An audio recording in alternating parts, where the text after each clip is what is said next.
Olá pessoal, bom dia.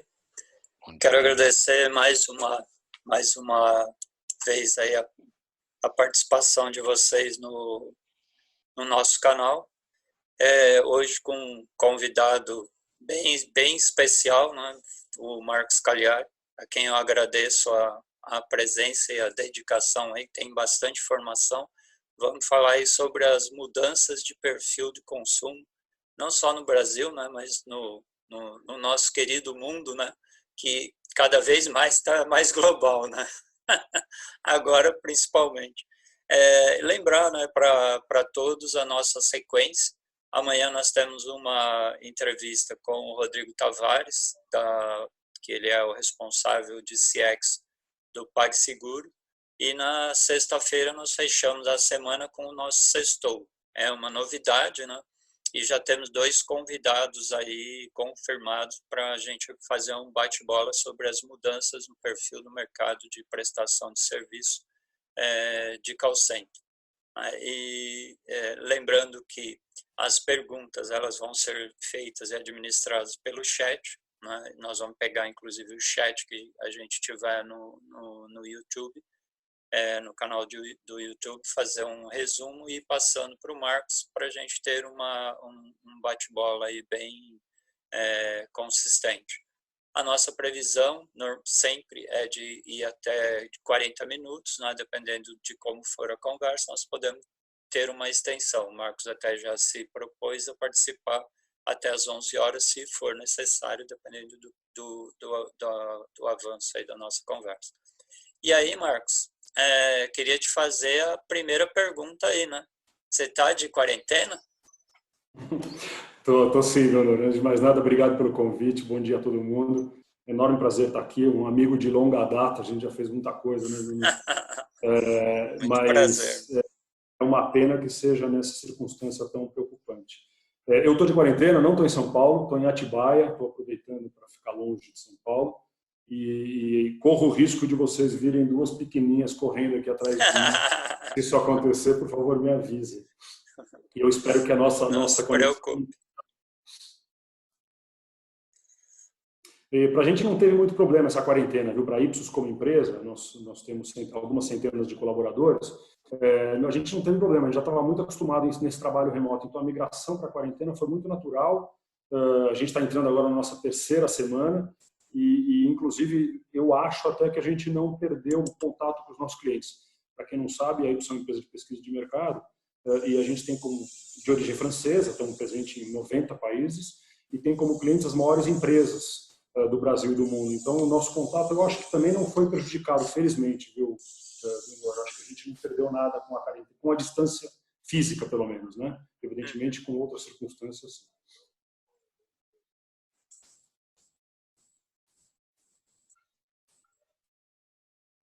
Perdemos seu raciocínio, Marcos. Cortou, já começou a cortar já, a conexão do interior já começa a deixar a gente na mão. Eu acho que a gente não perdeu o contato com os grandes clientes, na verdade, até ouso dizer que aumentou a frequência, felizmente. Primeiro porque é um momento de muita incerteza para todo mundo, certamente para os clientes. Imagina as maiores empresas de bens de consumo, automobilísticas e bens duráveis do Brasil trabalham com a gente. É um momento que eles estão extremamente incertos, extremamente inseguros. E acho que o fato de trabalhar remoto na quarentena não causou um distanciamento. E não deveria causar mesmo, né? É um momento que a gente tem que estar mais próximo dos parceiros confiáveis, né? Dos parceiros estratégicos, eu acho. Mas vocês então estão desenvolvendo o trabalho de vocês normalmente. As pesquisas estão normalmente, é isso? Vocês estão monitorando o que os consumidores estão fazendo. Eu acho que houve algum prejuízo em termos de informação e inteligência, principalmente na coleta de dados de algumas metodologias. Por exemplo, coleta de dado presencial, algumas metodologias, alguns estudos que exigem coleta de dado presencial, elas são prejudicadas, não tem jeito. Hoje, ou elas são interrompidas ou elas são migradas para outra metodologia.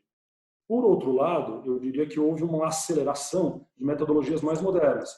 Por exemplo, Social Intelligence, Social Listening, Data Analytics, são todas essas são modalidades de inteligência, né, para juntar informação, que estão apresentando um crescimento monstruoso. No caso específico da crise, né, do momento que a gente está passando, a Ipsos está investindo demais em geração de conhecimento.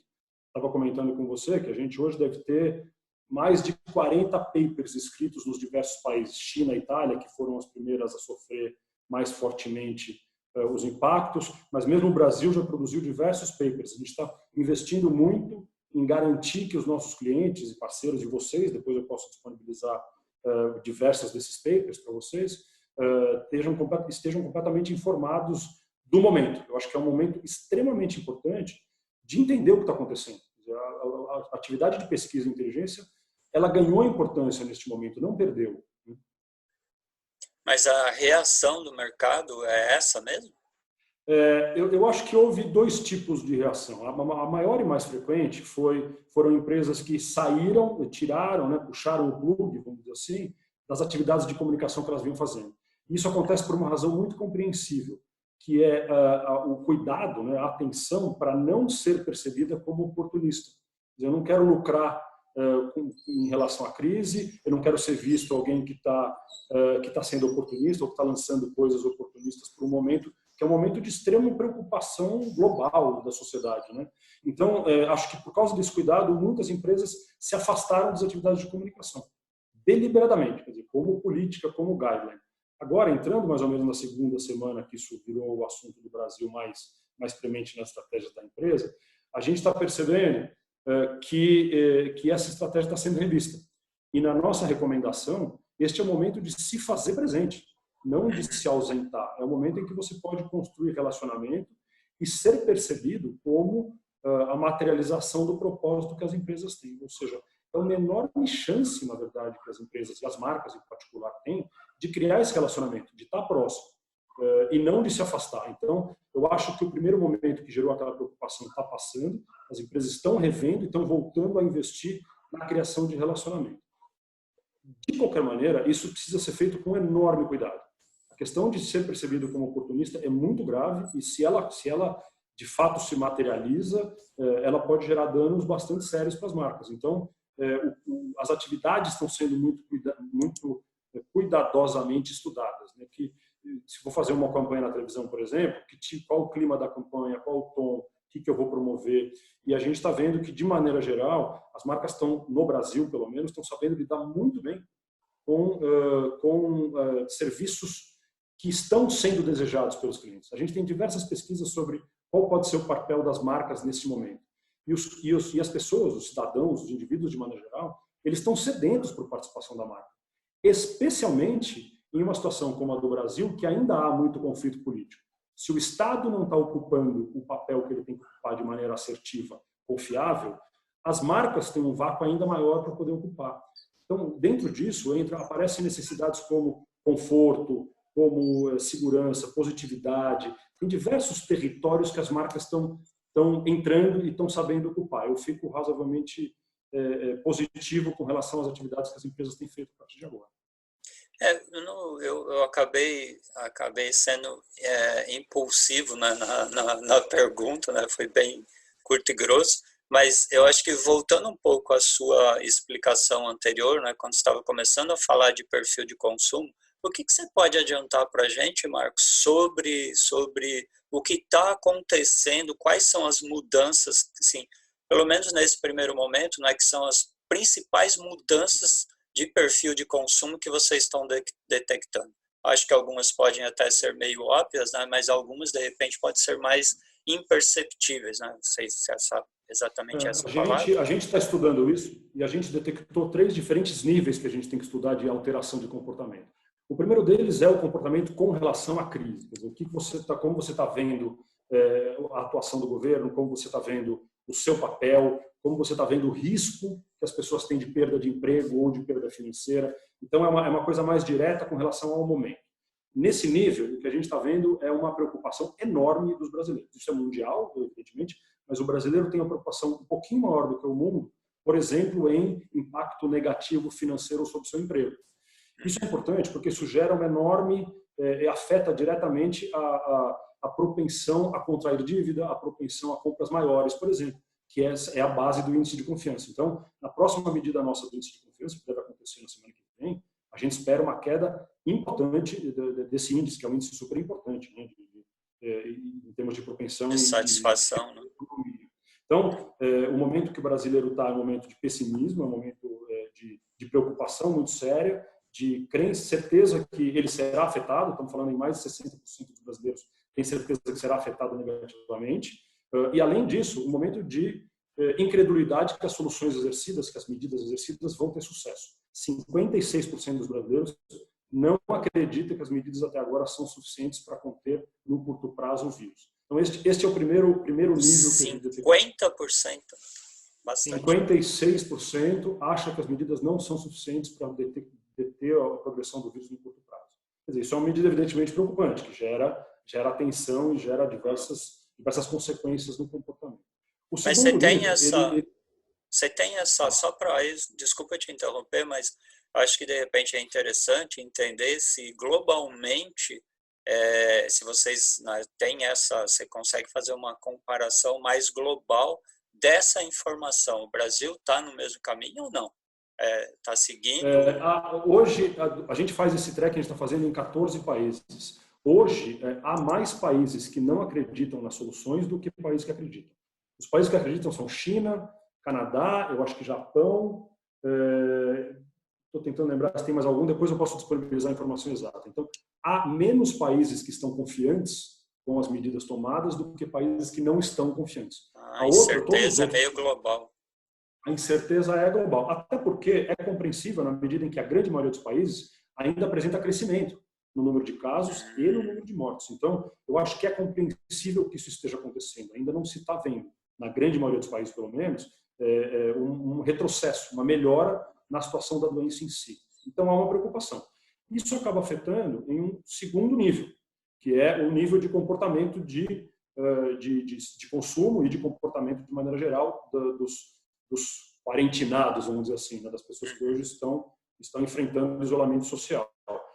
Tem uma série de constatações que são razoavelmente óbvias. Por exemplo, explode a compra por e-commerce. Explode, né? A gente está falando um nível inédito de alcance de compras digitais, mas ele transcende o óbvio, ele transcende a compra, por exemplo, que é mais comum, que seja alimentos, comidas para bebê, né, e pet food. São as três categorias de mais penetração. Alimentação. Alimentação, mas ele vai muito além disso. Se a gente olhar algumas categorias, só para complementar, algumas categorias, por exemplo, chocolates, categorias de indulgência, bebidas alcoólicas têm apresentado um crescimento também em compras de e-commerce. A gente está vendo aí uma substituição, né? Esse é um processo de substituição da compra tradicional que você faria no ponto de venda físico, por exemplo. Mas a gente está vendo um novo comportamento que transcende as compras, é a digitalização como serviço.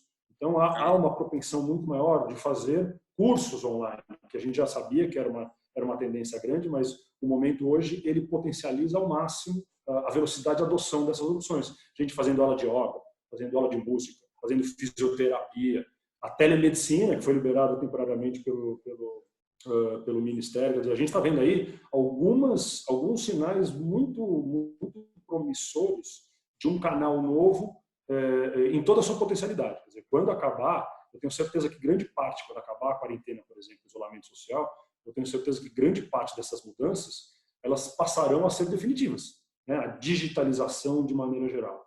E tem um terceiro nível de mudança de comportamento, Júnior, que ele é menos, esse sim é muito menos perceptível, que é o nível comportamental, que é o nível behaviorista.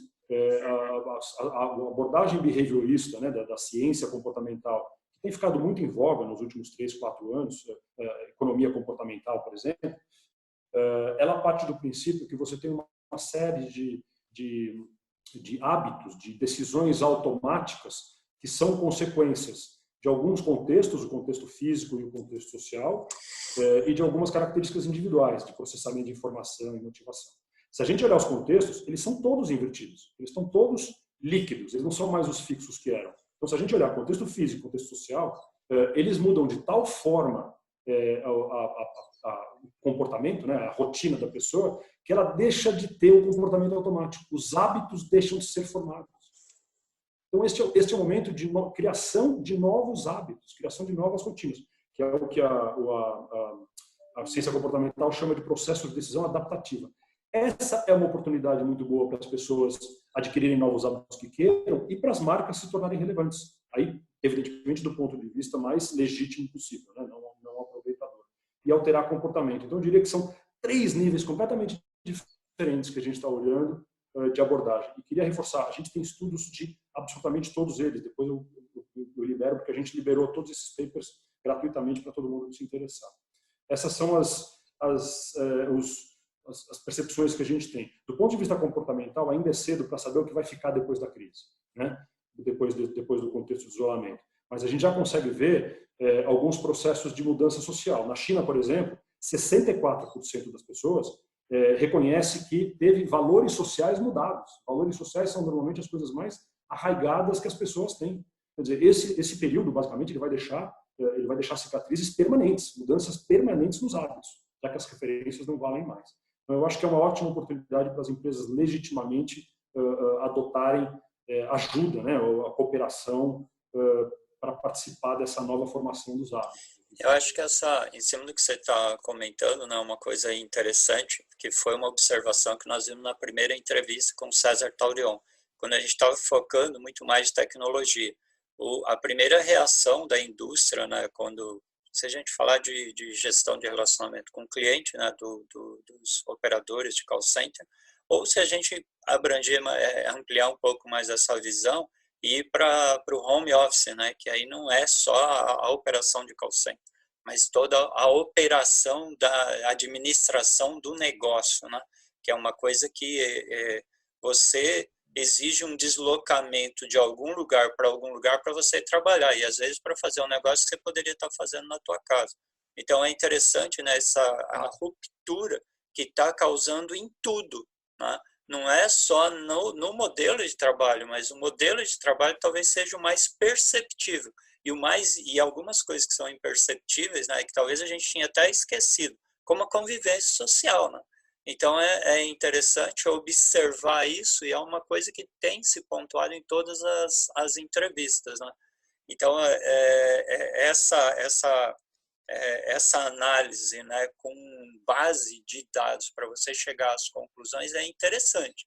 Eu acho que ela é muito interessante, né? E como outras consequências, né, de você começar a ter percepção de quem está com você nessa mudança. Que é aí que eu acho que entra o lado das organizações, né, das empresas. Então, é assim, eu até acredito que quando você citou, né, que todo o teu processo de pesquisa, teu processo de análise, teu processo de buscar informação, fazer análise, jogar para o mercado, também está mudando, né, que é uma coisa que está entrando e está enraizando dentro da sociedade. Então, provavelmente, a gente vai sair dessa numa sociedade diferente, né? Você hoje arriscaria falar pelo que nós estamos vendo, os sintomas são esses, e de repente até analisar alguns segmentos, né, como você estava falando. Eu concordo totalmente com você. Eu acho que não vai haver um retorno ao normal, vai haver um novo normal, e eu acho que é enorme. Esse novo normal é legal, gostei. É um novo normal, não é um retorno, há uma novidade, é um novo ponto. A gente vai chegar em um novo lugar que não era onde a gente estava. O que a gente hoje consegue perceber, primeiro, é uma enorme valorização da verdade, né? A discussão de fake news, você pode ter pontos de vista diferentes, e a gente aqui tem que ter muito cuidado de não misturar opiniões diferentes com inverdades, né? Mas a percepção de que os ingleses chamam isso de source of truth, né? A fonte da verdade, isso como valor, ele passa a ser muito mais importante. Então, primeiro ponto, eu diria que há uma identificação maior das pessoas com a necessidade de um propósito. Quer dizer, existe essa visualização. O Hélio Gaspar escreveu uma coluna muito boa nesse domingo, e ele acaba da seguinte maneira: daqui a alguns anos vão perguntar para você, empresa, você cidadão, você indivíduo, daqui a alguns anos vão perguntar para você o que você estava fazendo durante a quarentena. Quer dizer, é a deixa para que todo mundo se imbuia, né, se arvore, queira, busque novas coisas com propósito maior, com legitimidade. Aumentou e muito, por exemplo, na China, essa é uma referência que a gente tem, trabalho voluntário, por exemplo. Então, acho que esse vai ser certamente um novo normal, vai exigir uma nova noção de empatia, de percepção do outro. Isso passa a ser absurdamente fundamental, eu acho. vai ter a questão de virtualização, né, aquilo que a gente estava falando, mas ela transcende o trabalho, ela transcende a modalidade de trabalho à distância. Ela é muito maior que isso. Ela passa a ser uma nova modalidade de interação, uma nova modalidade social. E eu acho que, mais uma vez, empresas que souberem preparar esta plataforma, considerando esse novo normal, elas vão sair na frente, elas vão ter um relacionamento muito mais profundo. Então, a questão da virtualização passa a ser também muito mais importante, vamos dizer assim. Entendi. E evidentemente, hábitos, né? A gente está vendo... desculpa, não pode falar. Não, pode concluir. E aí a gente tem vários hábitos mais ligados, por exemplo, à alimentação. Como as famílias estão juntas, principalmente com criança, há, em grande medida, uma insistência em um novo tipo de alimentação, muito mais saudável. Essa é uma tendência que a gente tem visto e os dados estão confirmando isso, por exemplo. Então já tem aí algumas sinalizações que vão marcar este novo normal a partir de agora, por exemplo. Você citou o caso da telemedicina, né? Que era uma discussão, acho que tinha duas coisas que se discutia muito, né? E que agora o momento atropelou as discussões. A primeira era o teletrabalho, né? Era uma discussão que já vinha há muito tempo, existe um projeto de lei, né, circulando dentro da Câmara em São Paulo e já faz bastante tempo e não se avança. E a questão da telemedicina, né? Que era uma outra discussão, e aí entrou uma coisa que quando você começa a discutir, né, alguns segmentos, né, que já são mais tradicionais, vamos colocar assim, a ruptura é muito difícil, né? Então, ou vem um momento diferente e atropela tudo, né, que foi um dos exemplos, né, que a gente ouviu, né, que assim, você não tem agora escolha, você tem que ir. É o que aconteceu, por exemplo, com a indústria financeira, né? A indústria financeira, acho que é um outro grande exemplo, dá para colocar outro tripé aí, né?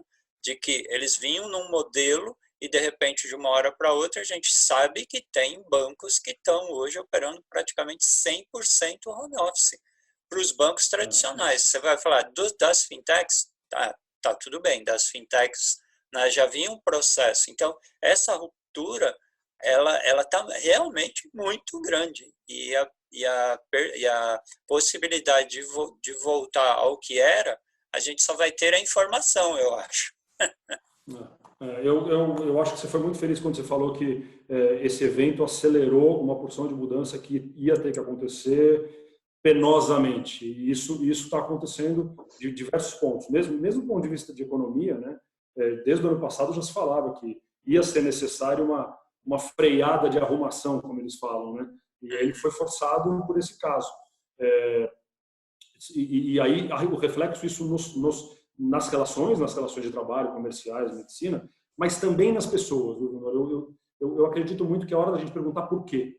É hora da gente perguntar por que as coisas estão acontecendo como elas estão acontecendo, para que a gente entenda qual é o futuro. Então, essas grandes mudanças, elas vêm desde um contexto macroeconômico, as relações de trabalho, as relações comerciais, que é o que a gente estava falando especificamente nos exemplos de setores, por exemplo, mas elas vão deixar marcas nas pessoas. Quer dizer, a motivação das pessoas, como elas lidam com a incerteza, como elas encaram o outro, isso tudo vai passar a ser diferente do que é. Diferente. E cabe a nós, agentes econômicos, entendermos essa diferença para poder ou suportá-la, né, ou fazer com que ela seja menos penosa, mas fazer com que ela seja melhor, fazer com que as estruturas sociais estejam prontas para isso. Então, tem diversos níveis aqui, desde o mais aparente, o mais macro, até o mais psicológico, né, o mais individual nesse sentido, que é fundamental entender. Então, nesse contexto, para mim, eu acho que é um momento muito grato de ser pesquisador nesse sentido, apesar de existir essa circunstância muito ruim, muito desagradável, muito preocupante, porque a sociedade vai passar por uma transformação que não volta. Essa é a nossa convicção do que a gente tem hoje. Entendi. Aquela discussão, aquela frase, né, que você ou você aprende pelo amor ou você aprende pela dor, né? Infelizmente, né, alguém está castigando a gente, será? Não sei, né? Aí tem várias crenças, né, sobre isso, mas aonde eu queria que você reforçasse um pouquinho, Marcos, pelo menos na minha percepção, é a questão tendo essas informações, tendo essas percepção, né, de realidade hoje, já que isso já é consistente, você acredita que, em cima do que você tem de informação e em cima do que a gente tem visto de reação das empresas, né, as empresas estão tendo hoje uma reação muito mais de feeling, né, de percepção do que os executivos veem nas redes sociais e tal, ou já tem algumas empresas que já estão se direcionando, ou se dirigindo, ou dirigindo a sua administração em cima de informações efetivamente, como é que a gente vai falar, que estão acontecendo. Como é que é essa tua percepção? É uma ótima pergunta. Eu diria que se você me perguntasse isso há 10 dias, e é engraçado, né, que o horizonte de tempo que a gente está falando é muito curto, né? Essa é uma outra observação, né? É incrível como as mudanças hoje de comportamento acontecem em questão de horas ou dias e não mais de anos, como a gente falava antes. Mas se você me perguntasse há 10 dias, eu falaria que há uma preocupação das empresas em não estar, por exemplo, pesquisando ou estudando o que está acontecendo, vamos deixar as coisas acontecerem e depois a gente vê onde a gente cai. Hoje o cenário é oposto, houve uma requalificação das discussões. A grande maioria das empresas, que eu falo quase generalizando mesmo, percebe que a compreensão do momento é fundamental para a compreensão do futuro. Então ela volta a como é que a gente pode estudar isso. Só que, interessantemente, as discussões elas mudam de nível, elas não são mais discussão. Vamos retomar estudos de pesquisa, por exemplo. Elas falam como é que a gente pode entender melhor este momento com novos momentos, com novas tecnologias, com novas interações, com novas metodologias. Então, acho que a gente tem aqui respondendo diretamente a sua pergunta, um novo momento em que as empresas perceberam que não podem ficar sem compreender o momento. Só que a partir daí, considerando que a gente tem uma série de novas limitações, por exemplo, como eu estava falando, é muito mais difícil fazer hoje entrevista presencial. Então, como é que eu substituo isso?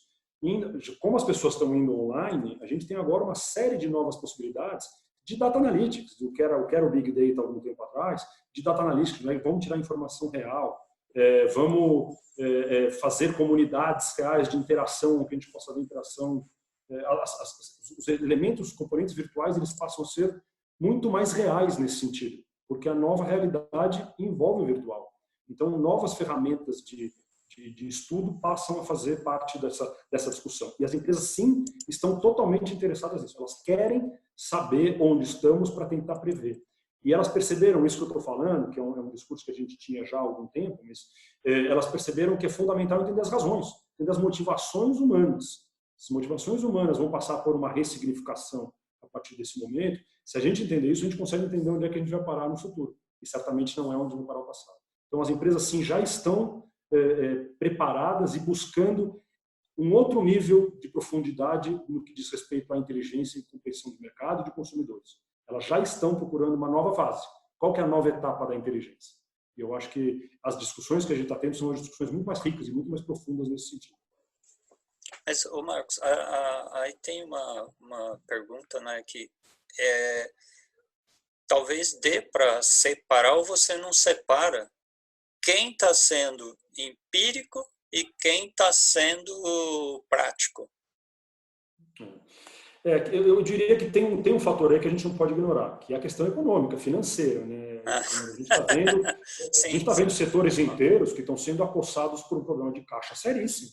Não é nem problema de resultado financeiro, é problema de caixa. Né? Se você perde receita de um mês de uma loja que fica fechada, por exemplo, você não recupera nunca mais.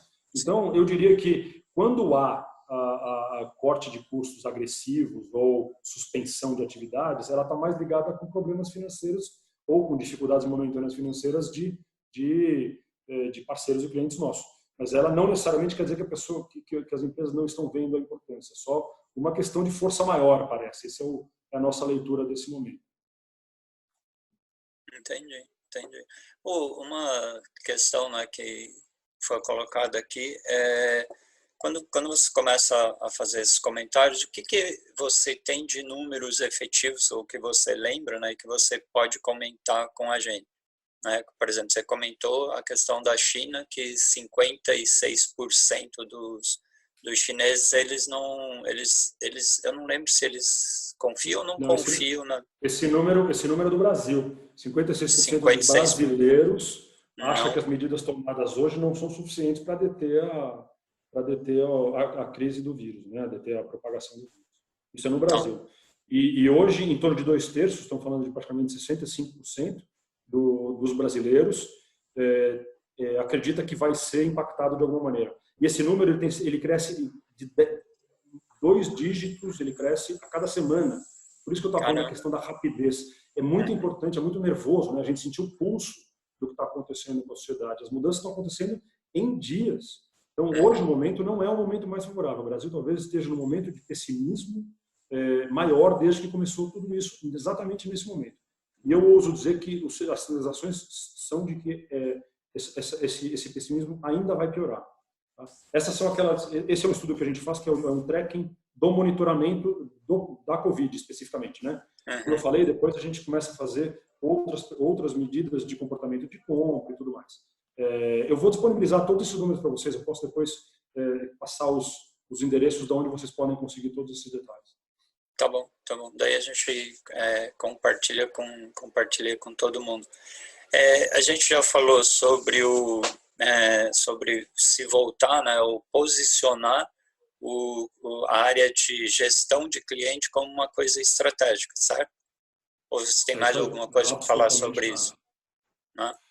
Eu vou comentar só que a área do que a gente chama de CX, eu sei que algumas pessoas não gostam desse termo, mas a gestão de relacionamento com o cliente, ela tem sido, no nosso caso, por exemplo, na Ipsos, ela tem sido uma das 3 áreas que mais cresce. CX e inovação também é uma abordagem interessante a gente discutir, mas justamente porque as empresas estão percebendo que este é o momento de se ter relacionamento duradouro, e você ficar menos suscetível a crises como a que a gente está vivendo. E só para comentar um outro lado também, o lado da inovação que eu acabei de citar, como a gente está falando em mudança de hábito e mudança de comportamento, esse momento extremamente prolífico para inovação. Quer dizer, ele cabe muito que as empresas inovem, que as empresas testem novos modelos de comunicação, novos modelos de relacionamento, novos produtos, novos modelos de serviço. Esse talvez seja a crise Saicom tem esse efeito colateral, que é a propensão à alteração dos hábitos, à alteração da rotina. Então, parece que a gente tem 2 grandes vertentes aí que faz sentido as empresas olharem com muito cuidado. Desenvolvimento de atividades de inovação e CX, e Customer Centricity, né? Entender as novas jornadas. Isso vai ser chave a partir de agora. As jornadas vão mudar. Né? Mesmo a resolução dos problemas, aqueles termos-chave que a gente costuma ouvir, de inner loop, por exemplo, elas vão mudar e elas vão ter priorizações diferentes, porque o atendimento em loja vai cair, o atendimento remoto vai subir, vai ter mais atendimento automatizado com bot, por exemplo. Estou colocando aqui algumas coisas que precisam ser olhadas com atenção pelas empresas, porque elas vão mudar, elas vão ter prioridades diferentes do que elas tinham antes. Então, talvez essas sejam 2 das maiores priorizações que as empresas têm que fazer. Como embasamento disso tudo, né, para a gente matar a parte de inteligência, eu acho que tem uma atenção muito grande em rever permanentemente, a partir de agora, o que a gente sabe. O que a gente sabe do que está acontecendo. A gente como marca, a gente como cliente, a gente como empregador. O que a gente sabe do que a gente está acontecendo. Uma revisão periódica disso vai dar para a gente qual a necessidade de informação que eu ainda não tenho. Então, rever todo o plano de inteligência, de pesquisa de mercado e de relacionamento, permanentemente passa a ser uma atividade-chave. Reconhecer o que você não tem e como você pode fazer, e como você pode buscar. Eu listei aqui só 3 coisas que são ferramentas muito interessantes de inteligência e coleta de dados. Tudo que é ligado à empatia, né, você se colocar no lugar do outro, tem um caráter etnográfico, tem um caráter de netnográfico, né, quer dizer, etnografia através da rede, de comunidades de rede que você pode fazer. A parte de curadoria, que é a seleção das informações. Eu acho que a gente, nesse momento, está sofrendo de excesso de informação, ao contrário do que aconteceu com a China quando o vírus começou. O Ocidente começou sabendo muita informação. Né? Não tem ninguém que não tenha um grupo de WhatsApp com 450 mensagens com fontes diferentes. A curadoria torna-se fundamental. Você qualificar a informação para você ter uma fonte só de verdade dentro da empresa, dentro de uma organização, dentro de qualquer núcleo produtivo, de qualquer agente econômico. Você ter uma fonte de verdade, e não várias. E quando a gente suprime, né, ou omite a necessidade de ir a campo e pesquisar, aquilo que se chamou de empirismo, eu acho que a gente está correndo o risco de ter diversas fontes de verdade dentro de uma mesma organização. E esse é o pior cenário que você pode ter, porque são informações conflitantes. Então, vale a pena parar e reorganizar o sistema de informação como um todo, o sistema de inteligência como um todo. Este é o momento de perceber isso, essa necessidade de reorganização. Eu comentei isso, né? Eu até puxei essa pergunta, porque nas comunicações que a gente recebe, inclusive das empresas, você percebe que tinham algumas empresas que estavam com uma postura de que, opa, não vou me envolver nessa, né? E ficou esperando ver a evolução, esperando, né, a evolução para ver como que ia acabar se posicionando. Aí nós estamos eu pelo menos já estou praticamente há 21 dias enclausurado aqui me divertindo, né, com vocês. Mas assim, até interessante, né, que esse projeto nasceu porque nós estamos trabalhando todo mundo em casa, né, então facilitou muito. E até a comunicação entre a gente, eu acho que melhorou muito. E aí você começa a perceber, prestar mais atenção no que está acontecendo. Algumas empresas, parece que elas esperaram algumas saírem na frente, né? Tem um estudo, né, sobre isso, né? Tem aquelas que são os pioneiros que vão lá e fazem, tem os outros que ficam esperando o resultado, né? E depois tem os outros que ficam lá atrás, céticos ainda, vendo se algum dia eles vão entrar e não. Então, você percebe, né, que nessa escala, algumas começaram a entrar. E aí mesmo tem muitas marcas tradicionais, que a gente percebe que eles não estão fazendo nada, né? Eles estão esperando. Eu não sei né, qual vai ser quem vai sair melhor aí, né? Mas... eu entendo o que você está falando, eu acho que é verdade. Você tem o first mover, né? Há empresas que são mais ousadas por posicionamento, por propósito, por cultura, e há empresas que são mais cuidadosas. As mais tradicionais, normalmente, são mais cuidadosas nesse sentido. A nossa recomendação hoje para os nossos clientes ela é convicta. É hora de se fazer presente. Eu tenho muita convicção de que você assume que este momento vai passar no máximo daqui a 4 meses, que é o horizonte com que a gente trabalha hoje. Retomar o espaço perdido vai ser muito mais difícil e muito mais caro. Então, a participação hoje ela é fundamental. E, interessantemente, a participação hoje, se fazer presente hoje, ela carrega uma série de conotação de propósito diferente. Para você hoje se comunicar com o cliente, com o consumidor, com o indivíduo, com o cidadão, você tem que ser muito mais cuidadoso, você tem que ser mais justo, você tem que ser mais legítimo. Então, isso vai marcar um novo momento, um novo normal quando isso acabar. Quer dizer, os espaços que foram ocupados por essa seriedade, por esse cuidado que as empresas estão tomando, que as marcas estão tomando agora, será um novo normal. E aquelas que não estão se posicionando, elas não vão mais conseguir, eu acho que elas vão ter muito mais dificuldade, né? Evidentemente não é definitivo, mas vão ter muito mais dificuldade de voltar, de retomar a proeminência. Então, a nossa recomendação é convicta. Eu acho que não é o momento de desaparecer, é o momento de você estar junto das pessoas, se fazer perceber. E se você pensar bem, o termo da moda que foi dos últimos 2, 3 anos, que é aquele propósito, né? Eu estou citando ele algumas vezes aqui, essa é a chance de materialização real do propósito. Vamos ver o quanto as marcas e empresas estão de fato engajadas, comprometidas com aquela linhazinha propósito que soava tão bonito no momento em que você não era obrigado a seguir. E hoje... Ou era só um slogan. Ou era só um slogan. Hoje as empresas elas são obrigadas a adotar esse propósito e a materializar esse propósito. Então, eu acho que do ponto de vista corporativo é um momento super importante. É um momento de inflexão, é onde a gente vai ver quais são as marcas que de fato estão engajadas nisso e estão investindo nisso. E eu reitero, a nossa posição é que é um momento de estar presente, não de se esconder. É óbvio que com cuidado, óbvio, sem oportunismo, com legitimidade, com inovação, mas é o momento de você estar próximo das pessoas.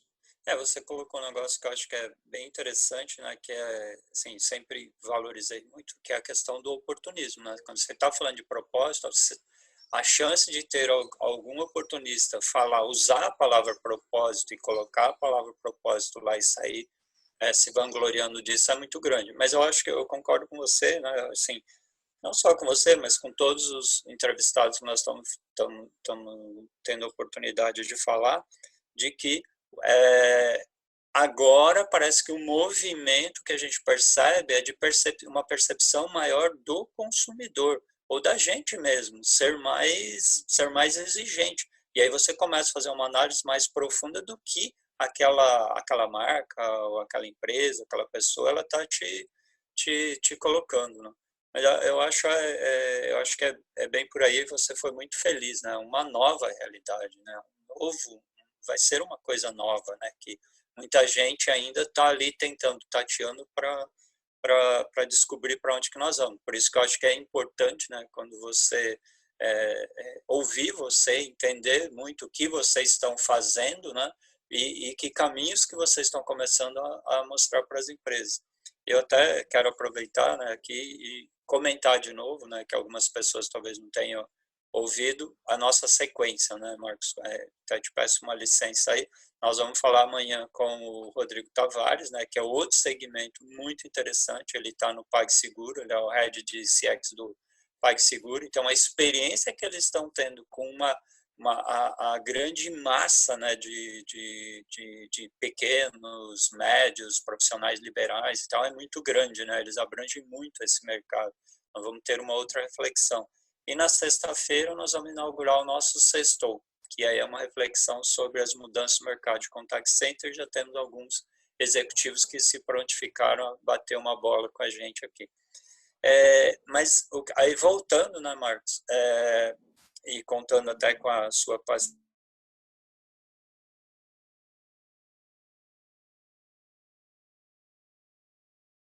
essa pré-entrevista aí sobre os prazos de validade dessas coisas. Tudo bem, o mundo já é meio que consenso, né, que o mundo já vinha acelerando, né? A partir do coronavírus, ele se acelerou de vez, né? Mas a gente estava comentando dos prazos, né? Você estava falando, qual é o período que é perigoso, quando a gente provavelmente começa a perceber que vai se recuperar, né? E quando que a gente efetivamente vai cair nesse novo real.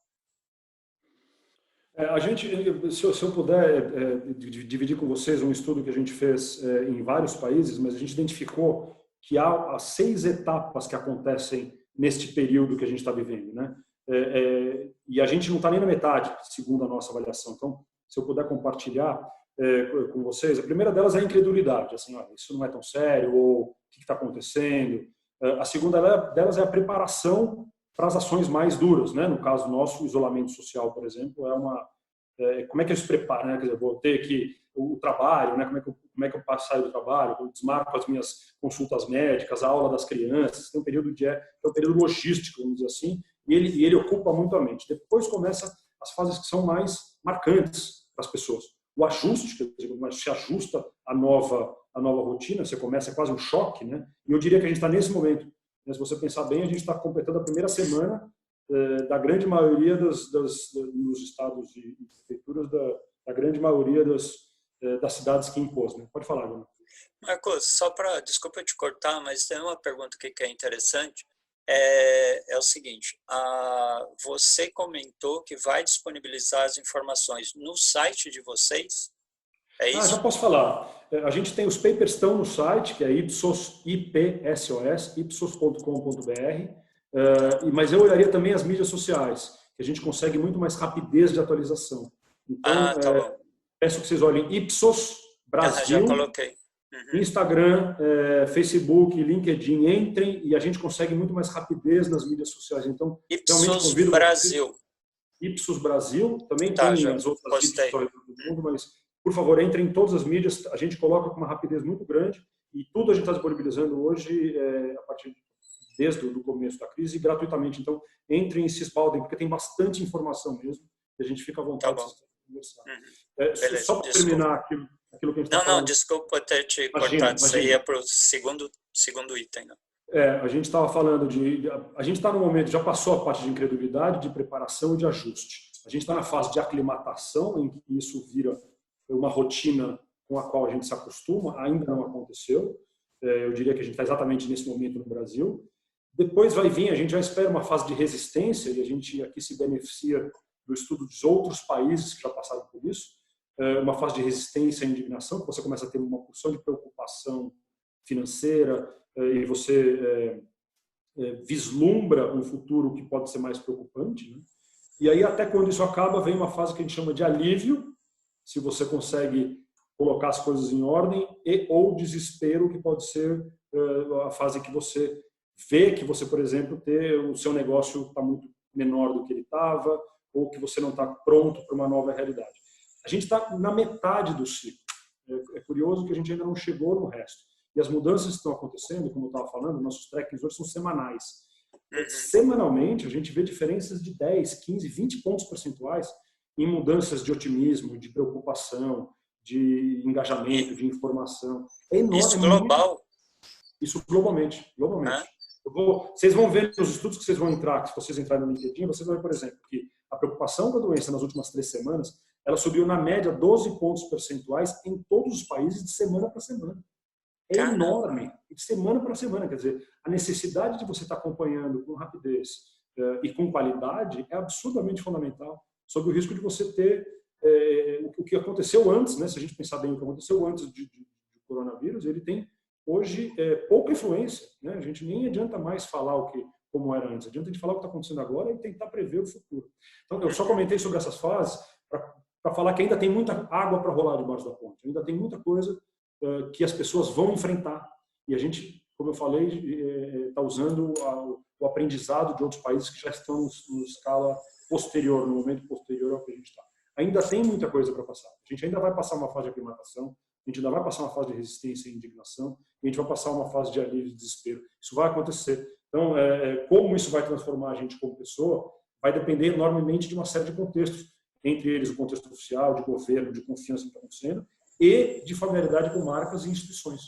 Dessa familiaridade, essa proximidade, como todos esses agentes vão reagir, é fundamental em como a gente vai se sentir. É isso que eu queria dizer, que é fundamental a gente seguir acompanhando. Não dá para a gente olhar, temos uma informação e já resolveu. O que aconteceu semana passada já não é mais a melhor referência que a gente tem, surpreendentemente. É o que a gente meio que consensa, né, com todo mundo, que o processo de transformação até o coronavírus já era considerado rápido, né? A gente tinha, as empresas, né, tudo tinha que se adaptar muito rapidamente ao que estava acontecendo, e a partir de agora acelerou de vez, né? Eu acho que essa questão de se rever, né, diariamente, talvez ela seja uma necessidade, né? E aí você cai naquele velho problema, né? As empresas pequenas, elas se adaptam rápido, as médias mais ou menos, e as grandes sempre têm dificuldade, né? Então, a possibilidade dos castelos de areia caírem são muito grandes, né? E eu reitero que aquilo que você falou antes, é aprender pela dor. Quer dizer, chegou o momento, se várias transformações que as empresas já tinham começado de uma maneira ou de outra e não tinham sido concluídas, agora não tem mais opção. Agora você vai ter que trabalhar diferente, vai ter que visar outra coisa, vai ter que ser mais legítimo. Então, uma série de novos fatores, não tem mais jeito, né?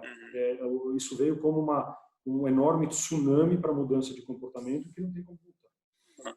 Marcos, uma coisa que a gente que nós conversamos, eu não lembro se foi na pré-entrevista ou não, mas você tinha comentado, né, de uma previsão de ter pelo menos 60 dias aí para uma adaptação, né, e a possibilidade de, a partir de 60 dias, que daria lá perto de agosto, né, a gente aí sim começaria a respirar, né, e o respirar é colocar em produção, em operação, não sei qual seria o termo, mas uma retomada, assim, com muita chance, bem no final do ano.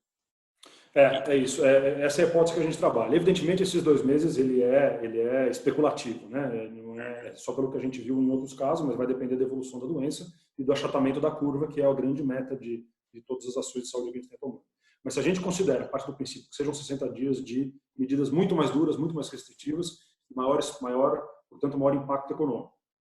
Depois, o seguinte período, que a gente também imagina entre 2 e 3 meses, seria um período de adaptação, de retomada nesta nova realidade. Porque, vamos dizer que as empresas, por exemplo, algumas empresas vão se reduzir de tamanho ou vão trabalhar mais remotamente, mais digitalmente. Quer dizer, vai ter um período para que essa nova realidade ela se transforme em procedimentos. Então, a gente ainda interpreta que depois não é no dia seguinte a uma quarentena, por exemplo, ou reabriram todas as lojas, todos os escritórios, as coisas vão ser retomadas na mesma velocidade. Porque a gente acredita que vai ter adaptação para o novo normal, adaptação para os novos processos e novos procedimentos. Então, vai ter ainda mais um período, que é um período de lenta e gradual retomada. Só então a gente vai estar full gás neste novo lugar, né? Não acho que vai ser o mesmo lugar, vai ser um novo lugar. Por isso que a gente trabalha com em torno de 4 meses aí. Mas, de novo, é uma especulação. Depende demais da evolução da doença. O que a gente tem certeza que vai acontecer é um período de adaptação. Depois, as medidas mais rigorosas do impacto maior. Este período, na minha cabeça, ele vai acontecer. Ele não tem como ser evitado, porque partindo do princípio que os comportamentos já serão diferenciados lá, e esse foi o mote da nossa conversa hoje, que serão, né, que a gente vai identificar novos comportamentos, vai ser fundamental para as organizações e para as instituições de maneira geral, né, todas as instituições de maneira geral, se adaptarem a isso.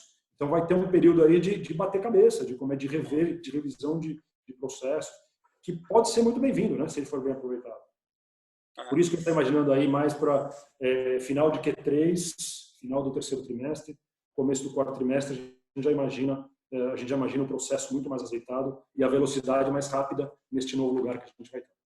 Eu achei que você ia virar para mim e falar assim, viu, Nora, a partir de segunda-feira você está liberado, acabou a quarentena, eu vou voltar para São Paulo, ou você não quer mais nem voltar para São Paulo, Marcos? Olha, eu acho que vai ter muita gente que vai acostumar a trabalhar. Você sabe que eu recebi muita gente da Ipsos falando, olha, não dá para a gente aumentar a home office, está funcionando. Mas como a questão da doença é muito séria, a gente não cogita isso tão cedo. Não, mas eu acho que tudo bem, mas eu acho que apesar da brincadeira, né, eu acho que esse novo real que vai vir, essa nova realidade que a gente vai viver, é inevitável. Eu acho que ela passa muito por aí. Eu até estava comentando, se você está em Atibaia, eu estou em Mogi das Cruzes, né? Então, assim, eu estou começando a preferir ficar muito mais em casa, não enclausurado, evidentemente, mas ficar muito mais em casa, trabalhar, né, fazer o home office, como todo mundo, e está todo mundo sendo muito mais produtivo, né? Pelo menos essa é a nossa percepção. Não sei o quanto que a gente consegue espalhar isso, né? Eu acho que é inevitável mesmo. A gente já vai ver empresas fazendo isso de maneira muito mais ativa e muito mais disseminada. E isso é só o começo, essa é só a ponta do iceberg. Eu acho que vai ter uma porção de outras ações, e se eu puder citar o exemplo que a gente já discutiu aqui, mas o apego à verdade, à legitimidade, ao cuidado, ao relacionamento com os consumidores é algo que não se transforma mais, e a questão de virtualização e digitalização.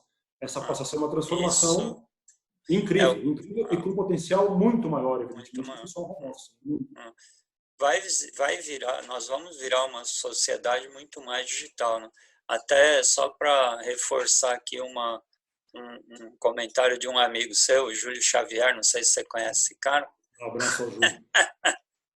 Ele estava comentando, né, que ele está numa empresa de TI hoje e que o home office é efetivamente uma nova realidade, né? Mas eu acho que é isso, né? Nós estamos chegando aí bem perto de 1 hora, né, da nossa entrevista, agradável e esclarecedora entrevista, né, Marcos.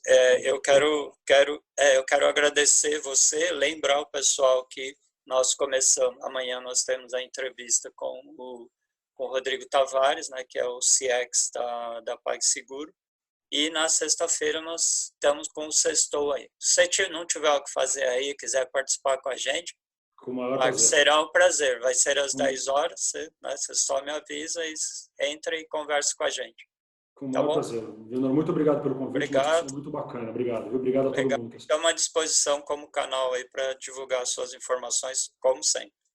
Vou compartilhar tudo com vocês. Obrigado, pessoal. Tá bom, obrigado. Super abraço aí. Obrigado, pessoal.